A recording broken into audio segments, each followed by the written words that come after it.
Oke, selamat pagi anak-anak. Hari ini Bu Diah mau menjelaskan mengenai elastisitas.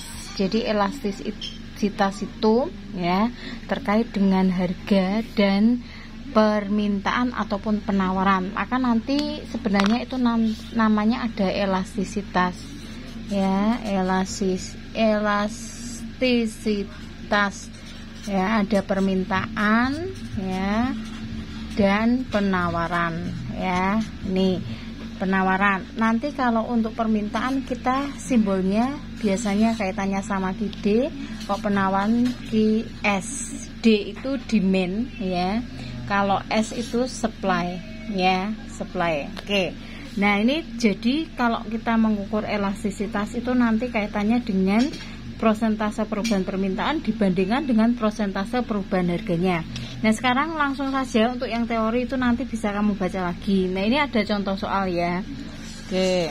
Contoh soalnya ini, pada saat harga barang yang diminta naik ya dari Rp 15.000 menjadi Rp 20.000 dan jumlah barang yang diminta turun dari 2.000 buah menjadi 1.000 buah. Ya, jenis elastisitasnya itu nanti apa? Misalnya ada contoh soal seperti ini. Ini opsinya ya, A, B, C, D, E. Nah, untuk menentukan dia nanti tergolong elastisitas atau inelastisitas atau uniter atau inelastisitas sempurna atau elastis sempurna, itu kalian harus mengerti patokannya. Ini ada kriterianya. Nanti kamu bisa baca ya. Nah, ini saya beri simbol D, kita umpamakan karena tadi dalam soal permintaan. Tapi misalnya nanti dalam soalnya itu adalah yang untuk penawaran, berarti nanti ini bisa E, simbolnya S ini ya, ES. Nah, ini saya anggap D aja semua. Nah, ini yang nanti harus kalian hafalkan. Nanti setelah menghitung elastisitasnya dan ketemu angkanya, nanti ini yang akan menentukan apakah dia golongannya elastis, inelastis, atau uniter, atau elastis sempurna, atau inelastis. Jikalau lebih dari satu, misalnya nanti ketemunya seperti itu, maka akan dinamakan elastis. Jikalau kurang dari satu, dinamakan inelastis. Jika sama dengan satu, dinamakan uniter. Nah, kemudian jikalau ada tanda seperti ini atau ketemunya itu tidak terhingga, maka akan dinamakan elastisitas sempurna. Dan sedangkan misalnya ketika dihitung ketemunya 0, maka nanti dinamakan inelastis sempurna. Oke ya. Nah, ini petunjuknya ya. Ini yang harus benar-benar kalian hafalkan juga. Nah, setelah itu kita akan lewati sebentar, kita kembali ke soal yang tadi ya. Soal yang tadi. Nah, cara mengerjakannya berarti seperti ini ya. Kita ambil contoh satu ya. Ini tadi kan ada harga yang pertama. Kita anggap ini adalah untuk P1 ya, P awalnya. Tadi di dalam soal harganya adalah 15.000 ya. Kemudian harganya itu kan naik menjadi harga 20.000 harga barang itu ya. Oke. Nah, ini kan berarti ada perubahan ya. Maka tadi dinamakan elastisitas adalah prosentase perubahan harga dibanding dengan prosentase perubahan barang yang dimintanya. Nah, kemudian tadi kita melihat bahwa ada jumlah ya. Jumlah kita simbolkan Q. Q itu kuantitas ya. Coba tak tulis sini, quantity ya. Nah, kemudian P tadi harga itu P itu artinya price atau harga ya.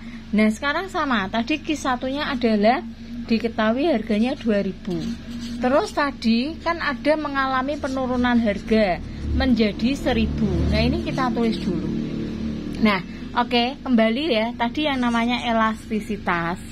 Elastisitas itu kan adanya prosentase perubahan harga dan prosentase perubahan barang yang diminta ya, atau jumlahnya. Berarti harga itu P-nya, ini adalah Q-nya ya. Nah, kemudian karena perubahan, nah ini seperti ini ya. Kita garis dulu, disimbolkan dengan delta ya. Berarti di sini delta P. Berarti di sini ada selisih atau istilahnya angka perubahan 5.000 Sedangkan Q-nya juga sama. Delta Q berarti karena ini harganya turun, sebenarnya ini menjadi minus atau min, ya kan, turun ya.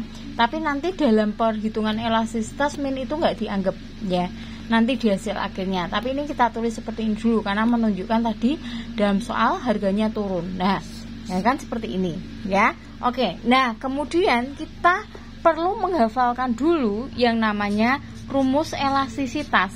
Karena ini ED ya kita ED ini aja. Rumusnya adalah delta Q per delta P kali P per Q. Oke, seperti ini.